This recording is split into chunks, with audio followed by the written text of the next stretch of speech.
Good evening. It was the call everyone was waiting for.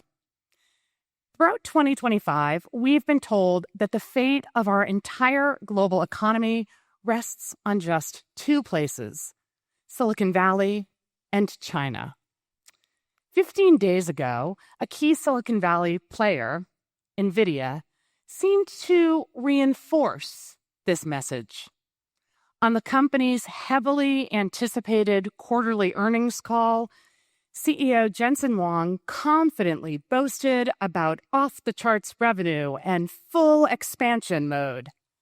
Yet within 54 hours, NVIDIA's valuation swung by $1 trillion. The world couldn't decide whether AI is unstoppable or unsustainable. In the midst of this roller coaster, at an internal all-hands, Jensen acknowledged the pressure facing the company. If we delivered a bad quarter, the whole world would have fallen apart. He went on, "You should have seen some of the memes on the internet. We're basically holding the planet together." If a $1 trillion whiplash is our plan for survival, maybe we need a new plan.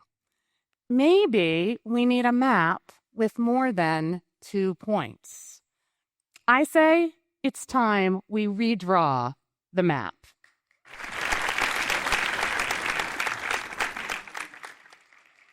My colleague Alan Taylor likes to say that Silicon Valley is not a place, it's a mindset.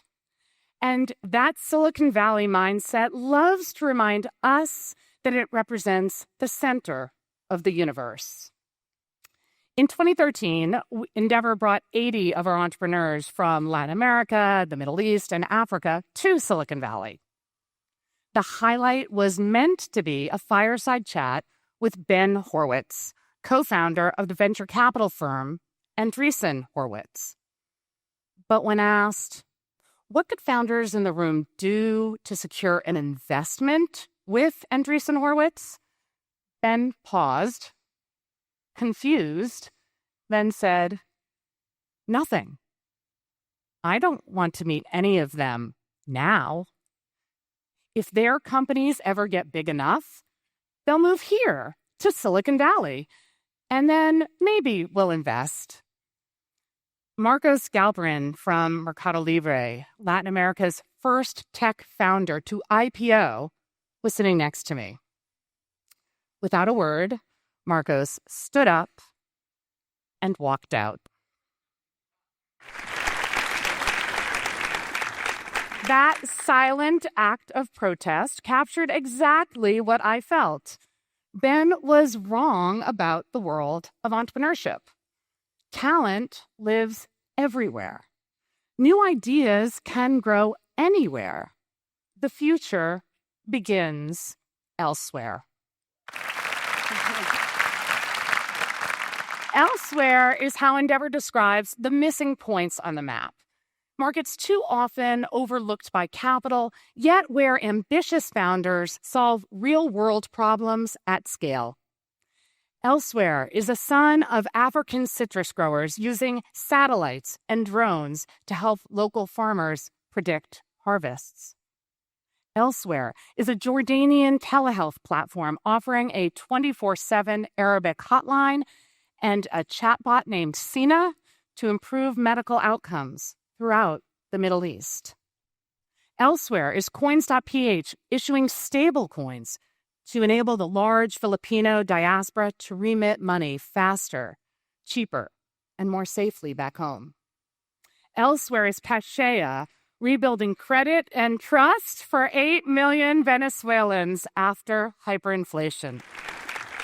Elsewhere is also a mindset, a belief in opportunities where others see limitations.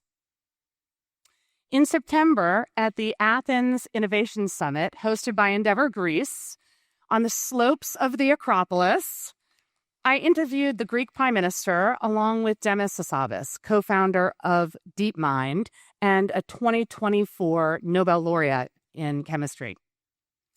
I asked Demis why he chose to build DeepMind in London rather than relocate to Silicon Valley, as his investors initially insisted.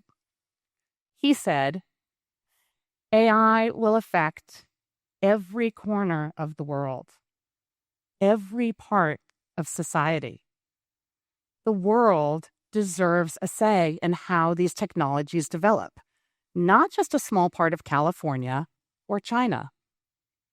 The world deserves a say. Innovation demands a bigger map.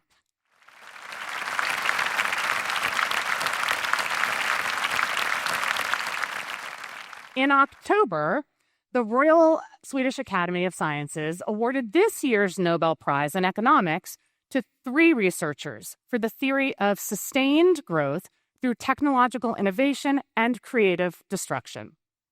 At Endeavor, we celebrated the news. The Nobel Committee's choice validated our work building entrepreneurial ecosystems in 50 countries. We also noted the warning the committee chair issued along with the prize. Only societies open to new ideas and the entrepreneurs who drive them will continue to thrive. The rest will return to stagnation. We heard this warning as a clear call to empower founders everywhere. And what I've learned in my travels throughout the year is that our conversations around AI focus almost entirely on the initial infrastructure layer. The companies building foundational AI models, OpenAI, Anthropic, Google, DeepSeek, are based in Silicon Valley and China. And this is probably why we believe that the entire fate of our planet rests on just a handful of companies in just 2 places. But the application layers where AI meets lived experience are also being developed elsewhere. AI Elsewhere is a self-taught engineer in Tunisia launching an early warning system for COVID, which sells to BioNTech for $700 million, Africa's largest deep tech exit. AI Elsewhere is 3 Ukrainians struggling to learn English abroad, creating Preply to link up language learners in 180 countries with 100,000 human tutors. AI Elsewhere is 2 engineers from Warsaw, frustrated by movies with terrible Polish dubbing, quitting Palantir to found 11 Labs, now the world's leading voice AI company in the world. Well, the world's leading. These Endeavor founders did not set out to build AI. They set out to use AI to solve problems that matter. That's how real breakthroughs happen. AI became their tools not for creative destruction, but for creative renewal. AI for logistics, AI for agriculture, AI for health, AI for financial inclusion. Why is no one telling these stories? Where are these stories? Well, starting tonight, we're telling them. This evening, Endeavor unveils the first print edition of Elsewhere. Our new It's beautiful. It's beautiful. Our new magazine shares inspiring examples of entrepreneurial heroes in unexpected places. You can think of it as the New Yorker.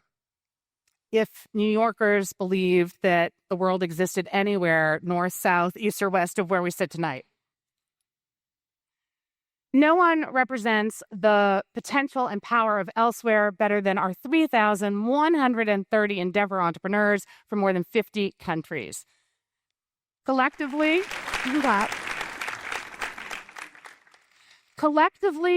these founders generate $100 billion in revenue, create millions of jobs, and sustain entire communities. Will the Endeavor entrepreneurs joining us tonight please stand and be recognized?